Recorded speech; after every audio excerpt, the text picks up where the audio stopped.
तो बाबा कहते हैं कि बाबा की मदद या पूरा वर्षा लेने के लिए सगे बच्चे बनो। माने भक्त से बदलकर अब बच्चे बनो भगवान के। अभी तक भगवान के भक्त थे, हैं? अब बच्चे बनो। भाई बच्चे बनने में फायदा है, और वो भी कैसे बच्चे बनो?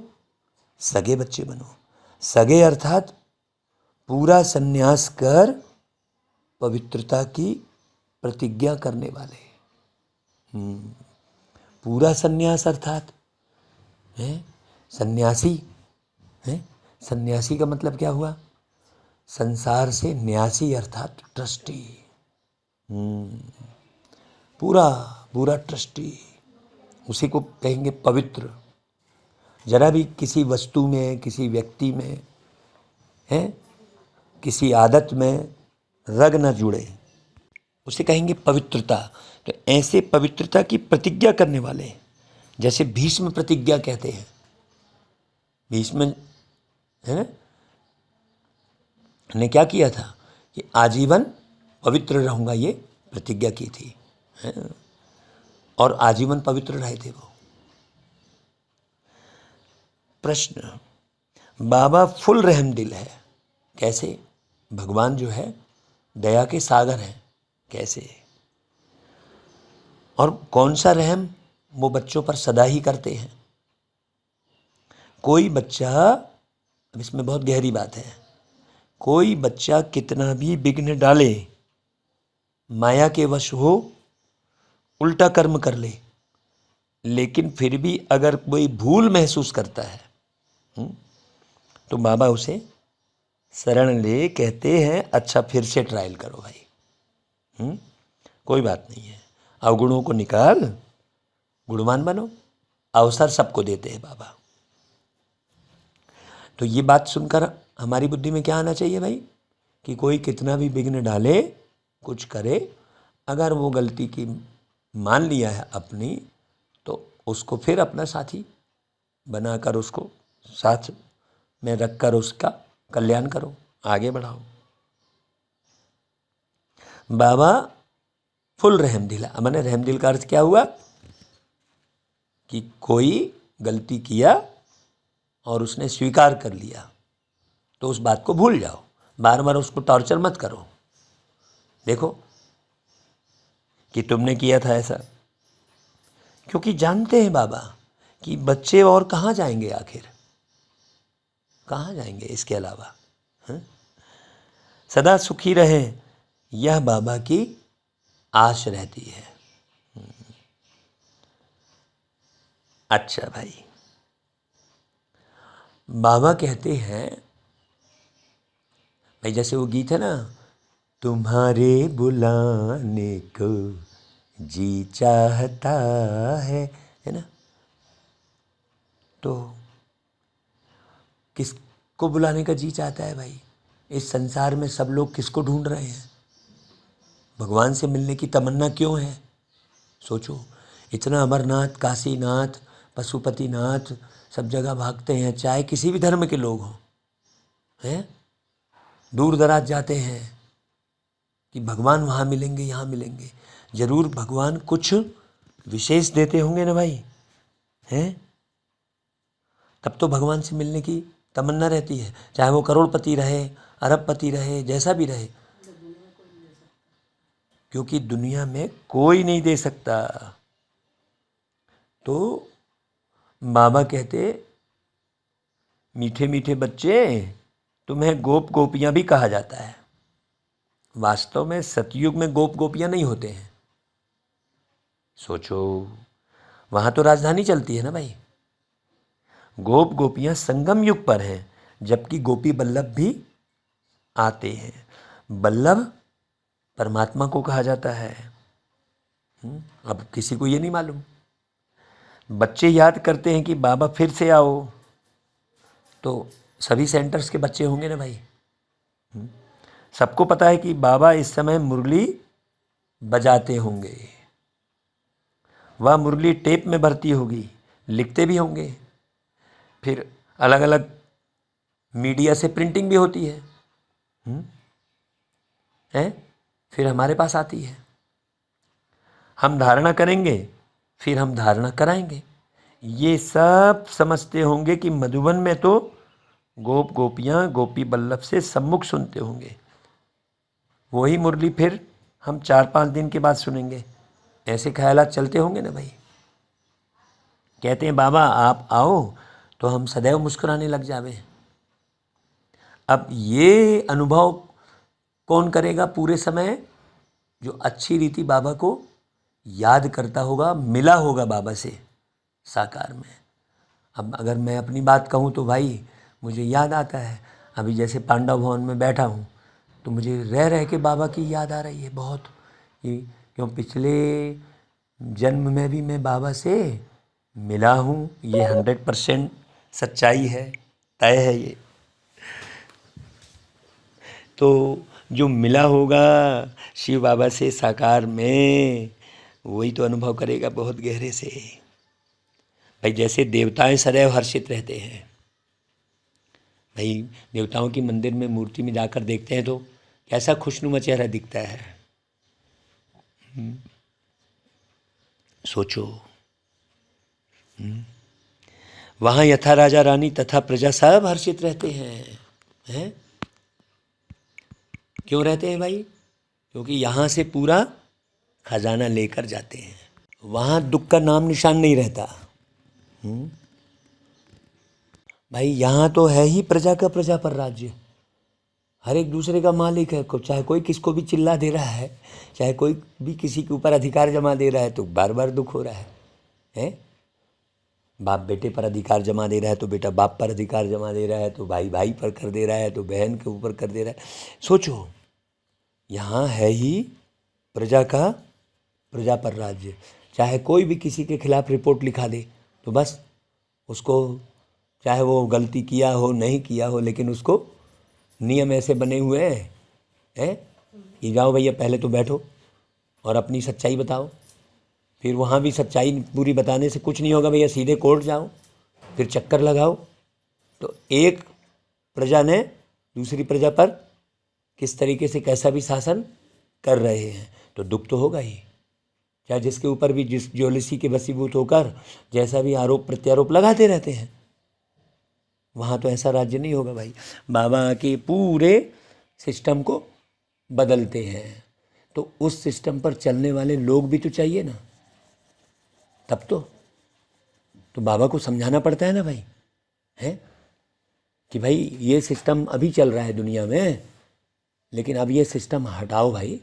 अब आपस में लून पानी मत हो, बड़े प्रेम से रहो। अब इस सब बात को समझते कौन है? यह बातें सब गरीब ही अच्छी रीति पढ़ते हैं, हैं?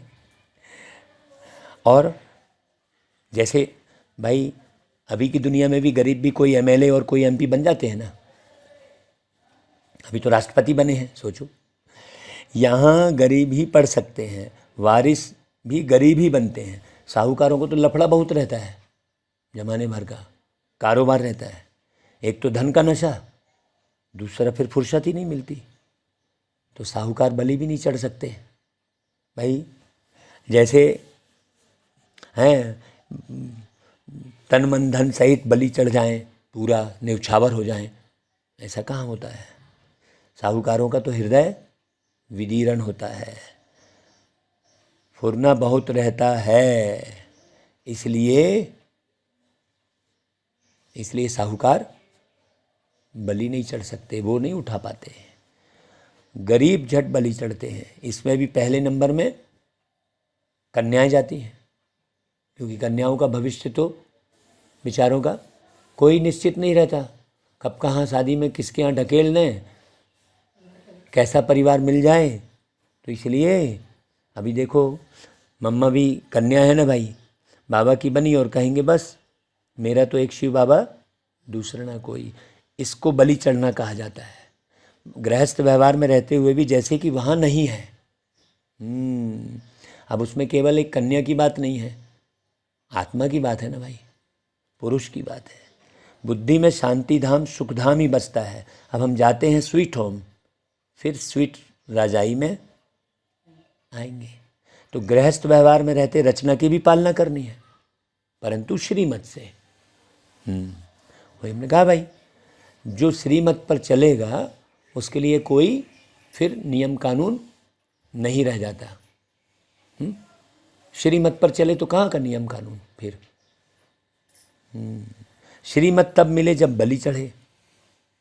सोचो, बड़ी गहरी बात है यहाँ पर। माने बाबा की मत, माने बाबा के विचार समझ में कब आएंगे? जब पूरी तरह से घर गृहस्थ माया जाल में रहकर भी उससे मुक्त रहे। सर्वशक्तिमान बाबा के साथ योग लगाने से ही शक्ति मिलती है। बुद्धि का पूरा कनेक्शन बाबा का। अब बाबा का नहीं बनते हैं तो शक्ति नहीं मिलेगी। बार बार पुरानी दुनिया, रावण की दुनिया के आकर्षण में पड़ेंगे। दुनिया भर की वस्तुएं, दुनिया भर के जो है व्यक्ति बड़े आकर्षित करते रहेंगे। वो अच्छा है, ये अच्छा है, वो खराब है, ये खराब। ये सबसे कोई मतलब नहीं। यहाँ अच्छे खराब की तुलना करने का कोई तुक ही नहीं है। लेकिन सारा समय व्यक्ति क्या करता है? वही चयन करता रहेगा। अच्छी वस्तु, खराब वस्तु, अच्छा व्यक्ति, खराब व्यक्ति, बस यही चलता रहेगा। तो फिर बाबा के साथ बुद्धि नहीं लग पाती, बाबा के साथ नहीं जुड़ पाते, तो फिर बाबा से शक्ति प्राप्त नहीं करते। तो जो बाप का नहीं बनते तो शक्ति नहीं मिलेगी। सगे और लगे होते हैं। उन सन्यासियों में भी सगे और लगे होते हैं। कोई तो घर बार छोड़कर जाकर कफनी पहनते हैं, वह ठहरे सगे। और कोई फिर फॉलोअर्स होते हैं, वह रहते गृहस्थ में हैं, उनको कहते हैं सौतेले। कहेंगे जुड़े हैं हम, हमारे फलाने गुरु हैं, तो तुम फॉलो कहाँ कर रहे हो? सौतेले, सगे नहीं कहेंगे। फिर उन्हें फिर वर्षा मिल न सके क्योंकि अपवित्र रहते हैं। यहाँ भी कोई तो सगे हैं जो पवित्रता की राखी बांधते हैं, बाकी जो पवित्र नहीं रहते उनको सगे कह न सके। यह है राजयोग द्वारा संन्यास, और वह है हठ योग द्वारा संन्यास। जबरदस्ती रहती है। बुद्धि तो घर द्वार में ही लगी रहती है, क्योंकि बाबा को जानते ही नहीं है। लगाएं कहाँ बुद्धि? वो तो मंदिर में मूर्ति बनी हुई बैठी है। बिल्कुल चैतन्य में परमात्मा से बुद्धि लगाने के लिए तो परमधाम में स्मृति रखनी पड़े ना भाई। तो बाबा ने समझाया है कैसे अपने को सन्यासियों के फॉलोअर्स कहलाते हैं, परंतु रहते घर गृहस्थ में हैं, तो उनको वास्तव में फॉलोअर्स व सन्यासी कह न सकें। सन्यास करने का पुरुषार्थ करने चाहते हैं, परंतु बंधन है। तो जिन्होंने कल्प पहले सन्यास किया है वही छोड़ते हैं, वह हो जाते हैं सगे और वह लगे। यहाँ जो भी बाबा के बनते हैं वही सगे ठहरे। मदद और वर्षा भी सगे को ही मिलेगा, लगे को मदद तो मिल नहीं सकती। अभी सोचो कैसे मदद मिलती है हर जगह बाबा की। बैठे हैं ना भाई बाबा की मदद से, है? सोचो और कोई है क्या? हाँ, बाकी सब तो अपना अपना रौब झाड़ने वाले हैं। बाबा है मुख्य। तो बाबा ने समझाया है, यह है ज्ञान इंद्र सभा। यहाँ सब ज्ञान पुखराज परी हैं। 9 रत्नों की भी बहुत महिमा है। 9 रत्न की अंगूठी भी पहनते हैं। ब्राह्मण लोग कहते हैं यह पहनो तो तुम्हारी दशा बदलेगी। अब बताओ 9 रत्न बनना है कि 9 रत्न की अंगूठी पहनना? अब सोचो, अंगूठी पहनने से ही दशा बदल जाती है, ये भाव लाते हैं। तो पत्थरों की भी महिमा कर दी है। वही तो तुम बच्चे हो भाई, तुम ही बच्चे हो जो पहले रत्न बने थे फिर बाद में पत्थर बन गए। सोचो, वही तो तुम बच्चे हो। जितने जो सर्विसेबल बच्चे हैं वे विजय माला में आते हैं। ऊंचते ऊंचा हीरा बनाने वाले बाबा, उनको बीच में रखते हैं। मनुष्य तो इन बातों को जानते ही नहीं। 9 रत्न कौन है भाई? पत्थर से भेंट क्यों करते हैं? क्योंकि हम अभी पत्थर बन गए होते हैं। थे रत्न, अभी हमारी बुद्धि पत्थर बुद्धि हो जाती है। बार बार माथा मारते रहते हैं। जैसे नदियों से भी भेंट करते हैं, तो तुम हो ज्ञान नदियाँ। ये सब बारीक बातें हैं। वह है पानी की, तो कहते हैं बाबा आओ तो हम सदैव हर्षित रहेंगे। आपकी मुरली सुनकर औरों को सुनाएंगे। देखो कह रहे हैं ना बाबा, मुरली हमें सबको सुनानी है ना। मुरली सुनाने का अधिकार तो बाबा सबको दे रहे हैं। स्पष्ट कहते हैं कि ब्राह्मणी नहीं आई तो क्या तुम नहीं पढ़ सकते मुरली? बोलते हैं बाबा। फिर हाँ, प्रिंस प्रिंसेस बन रत्न जड़ित मुरली भी बजाते हैं। लो भाई, और गहरी बात है। मुरली बजाने का शौक रहता है। श्री कृष्ण को भी मुरली थी ना भाई, जरूर, जबकि वह प्रिंस था, राज करता था। बाकी ज्ञान मुरली सुनाना या बजाना तो है ज्ञान सागर का ही काम है ना भाई, है। सोचो, वह ज्ञान मुरली बाबा आकर चलाते हैं। ज्ञान की बात यहाँ ही होती है, वहाँ ज्ञान की बात तो होती नहीं। तो कृष्ण जी ने कहा मुरली बजाई। अब मुरली बजाने वाली तुम बच्चियाँ हो। सतयुग में त्रिकालदर्शी पने का ज्ञान नहीं होता, वहाँ यह नॉलेज प्राय लोप हो जाती है, परंपरा नहीं चल सकती। पीछे तो होती है प्रारब्ध, ज्ञान एक ही बार मिलता है। अभी तुम 21 जन्मों के लिए प्रारब्ध पा रहे हो, प्रारब्ध मिलेगी फिर तो बाबा भी परम धाम में जाकर बैठ जाते हैं। तुमको ज्ञान योग बल से विश्व का मालिक बनाकर बाबा कहते हैं कि हम वाणी से परे बैठ जाते हैं, फिर वहाँ मेरे को कोई नहीं जानते। मुझ रचयिता और मेरी रचना को फिर कोई जान ही नहीं सकते कि देवी देवता वास्तव में किसकी रचना है, परम पिता परमात्मा शिव की रचना है। मतलब देवी सृष्टि ही परमात्मा रचते हैं, मनुष्य सृष्टि तो अपने आप हो जाती है। मतलब मनुष्य सृष्टि की रचना परमात्मा नहीं करते, बहुत अच्छे से समझना। तो लोग तो भाई न तो बाबा को जानते, न सृष्टि के आदि मध्य अंत को जानते हैं। वहाँ यहाँ ज्ञान ही नहीं रहता, खत्म हो जाता है। फिर तो देवी देवता भी नहीं जानते। सोचो भाई, जो जिसका जानकार होगा उसी से मिलोगे तो फायदा होगा ना। अब किसी से भी कोई भी बात थोड़ी की जा सकती है। सोचो,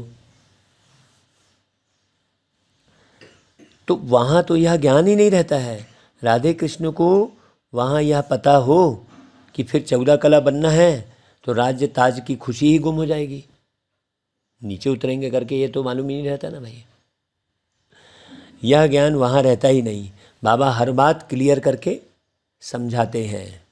तुम भी सन्यासी हो, वे भी सन्यासी हैं। वो है हठयोग का सन्यास, सन्यासी हद का घर बार छोड़ जाते हैं, और हमने तो घर गृहस्थी में रहकर बुद्धि से सब कुछ छोड़ा हुआ है। ये तपस्या, ये गहरा राज हर कोई समझ नहीं पाएगा कि अरे होता कैसे है ये, है ना भाई। भाई जैसे आप किसी के यहाँ मेहमान बन के जाते हो तो बुद्धि आपकी कहाँ लगी रहती है ना भाई, वैसे ही तो है, और क्या। वहाँ है शंकराचार्य और यह है शिवाचार्य, इसलिए हम क्या लिखते हैं भाई, शिवाचार्य अनमोल मणि। तो शिव बाबा ज्ञान के सागर है ना, उनको आचार्य कहा जाता है, पढ़ाते हैं क्योंकि, है इसलिए शिवाचार्य कहेंगे। श्री कृष्ण आचार्य नहीं कहेंगे, हैं। शिवाचार्य कहने में शोभता है, और श्री कृष्ण आचार्य कहने में कहाँ शोभेगा।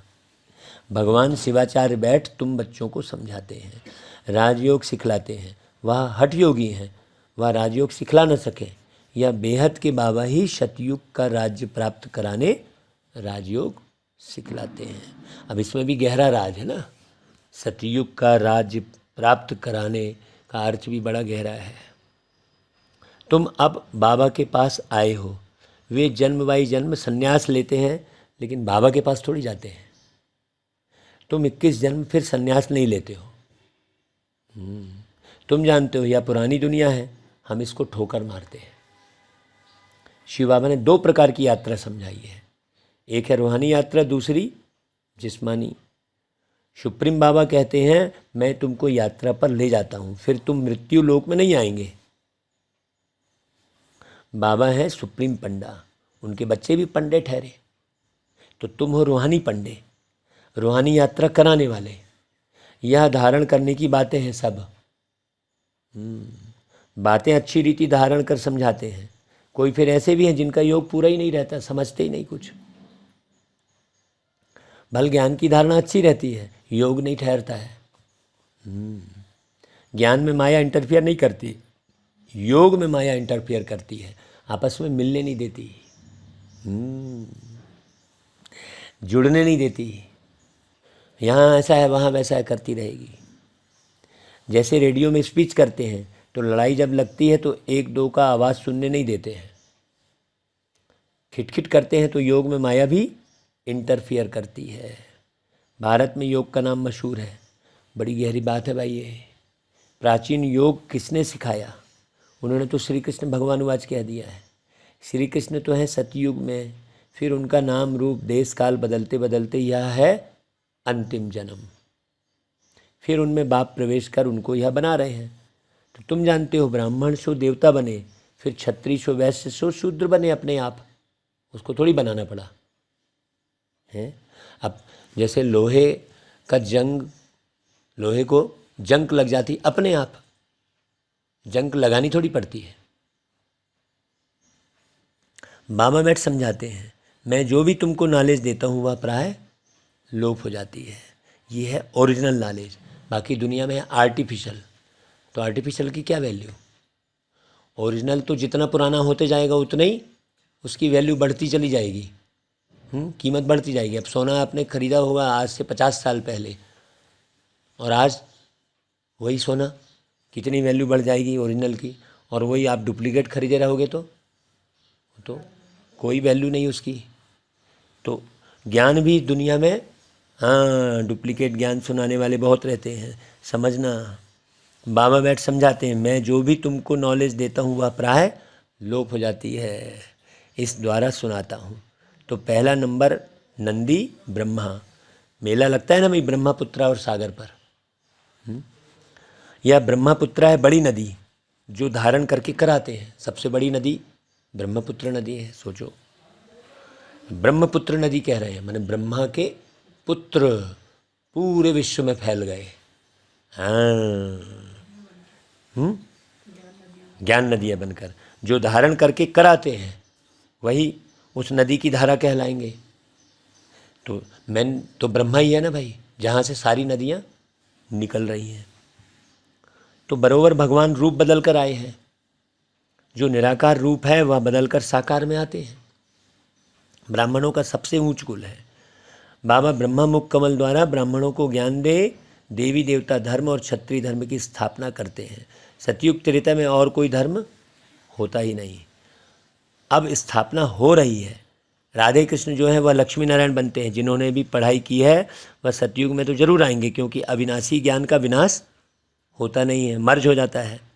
प्रजा तो बहुत बनती है ना भाई, यही बात कर रहे थे अभी थोड़ी देर पहले। तो कोई चले जाते हैं फिर चक्र लगा कर आ जाते हैं, फिर जाएंगे कहाँ भाई? क्षमा तो एक ही है, शिव बाबा। ज्योति तो एक ही है, परम ज्योति, सुप्रीम सोल है।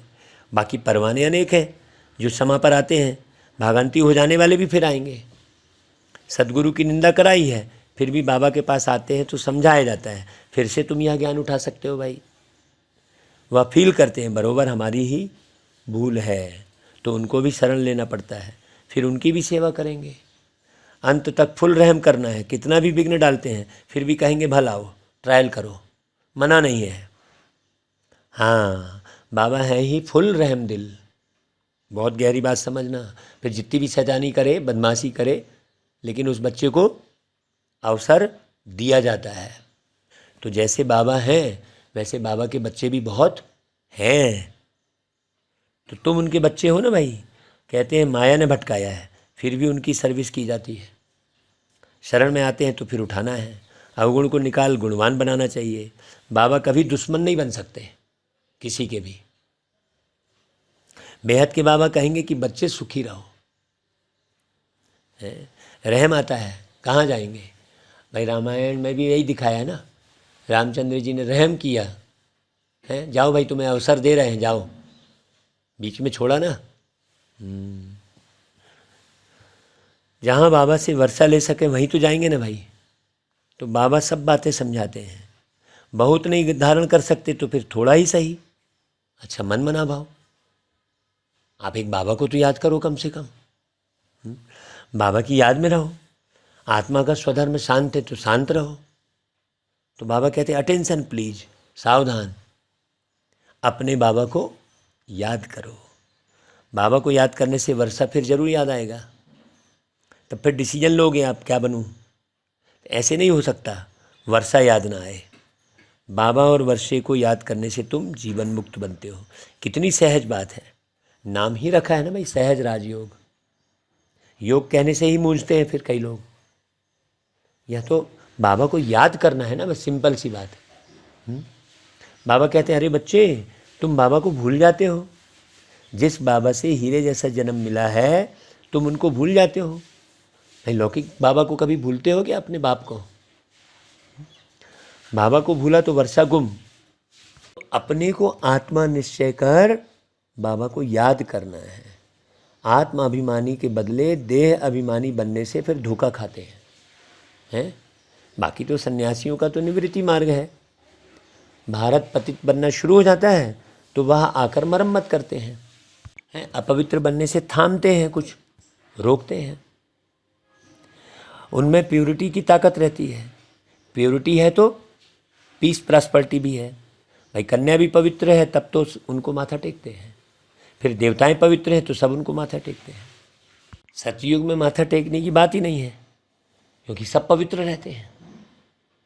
अपने दर्पण में देखना चाहिए कि हमारे में कोई भूत तो नहीं है किसी भी किस्म का। लायक बने हैं। लक्ष्मी नारायण को वरने के लिए अपने को लायक बनाना है ना भाई। ये योग के अंदर आ रहा है सब है। हाँ, तुम बच्चे जानते हो ऊंचे ते ऊंचे हैं शिव बाबा, सबसे ऊंचे ते ऊंचे हर बात में। ब्रह्मा विष्णु शंकर और लक्ष्मी नारायण आदि सबसे शिव बाबा ऊंचे हैं।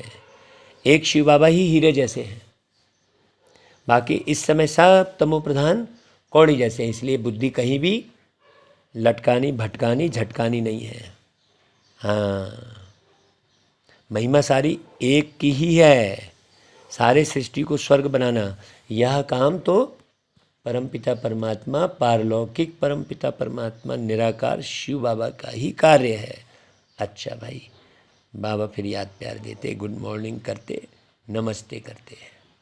धारणा के लिए सार, बाबा पर पूरा बलि चढ़, बाबा का सगा बच्चा बन, बाबा से पूरा वर्षा लेना है, पूरा पवित्र बनना है, पूरा। दूसरी पॉइंट, अपने को दर्पण में देख, भूतों को निकाल, गुणवान बनना है। बाबा की मुरली सुन, धारण कर, औरों को करानी है। धारण करके करानी है। धारण करके कराएंगे तो एक एक शब्द का अर्थ बताएंगे, आपके बोल में मालूम पड़ेगा कि हाँ धारण कर रहे हैं कि नहीं कर रहे हैं। लोगों को महसूस होगा। अच्छा भाई, वरदान, परमार्थ के आधार पर व्यवहार को सहज बनाने वाले भाग्यवान आत्मा भव। आधा कल्प व्यवहार में, भक्ति में, धर्म के क्षेत्र में, सब में मेहनत की है और अभी मेहनत से छूट गए। अभी व्यवहार भी परमार्थ के आधार पर सहज हो गया। निमित्त मात्र कर रहे हो। निमित्त मात्र करने वाले को सदा सहज अनुभव होगा। व्यवहार नहीं है लेकिन खेल है? माया का तूफान नहीं लेकिन ड्रामा अनुसार आगे बढ़ने का तोहफा है। तो मेहनत छूट गई ना भाई। ऐसे मेहनत से अपने को बचाने वाली श्रेष्ठ आत्मा भाग्यवान आत्मा हूँ, इसी स्मृति में रहो। अच्छा भाई, स्लोगन, जीवन में मधुरता का गुण धारण करना ही महानता है। मधुरता का गुण धारण करना है ना भाई, वही महानता है। अच्छा भाई, ओम शांति।